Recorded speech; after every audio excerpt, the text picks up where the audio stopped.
હું છું જયેશ। મહત્વપૂર્ણ સમાચારોમાં સૌપ્રથમ વાત ભરતીને લઈને કરીશું, કારણ કે વધુ એકવાર ભરતીને લઈને કોર્ટની અંદર આખરે મામલો પહોંચ્યો છે અને આ સમગ્ર મામલાની અંદર રાજ્ય સરકારની વધુ એક ભરતી પ્રક્રિયા જેને હાઈકોર્ટમાં પડકાર મળી રહ્યો છે અને 50થી વધુ ઉમેદવારોએ હાઈકોર્ટમાં સિવિલ એપ્લિકેશન કરી છે।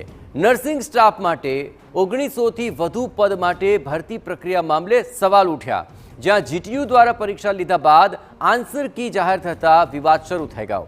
તમામ પ્રશ્નોના જવાબ એબીસીડી અને આ ફોર્મેટ મુજબ આવતા પરીક્ષાની વિશ્વસનીયતા ઉપર હવે સવાલ ઉઠી રહ્યા છે।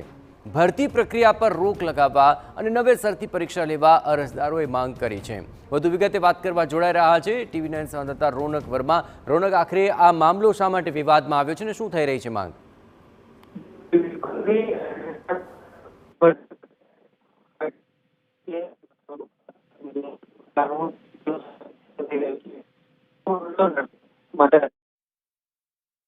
સાથે વાત કરીએ પહેલા ખાસ આપણે અપડેટ આપી દઈએ કે નર્સિંગ સ્ટાફ માટેની આ આખી ભરતી પ્રક્રિયામાં જીટીયુ દ્વારા પરીક્ષા લીધા બાદ આન્સર કી જાહેર થઈ અને ત્યારથી આ વિવાદની શરૂઆત થઈ ગઈ। જવાબ એબીસીડી ફોર્મેટ મુજબ આવ્યા અને પરીક્ષાની વિશ્વસનીયતા ઉપર કેટલાક સવાલ ઉઠી ગયા અને આ ભરતી પ્રક્રિયા પર રોક લગાવવા અને નવેસરથી આ પરીક્ષાનું આયોજન થાય તેવી અરજદારો માંગ કરી રહ્યા છે।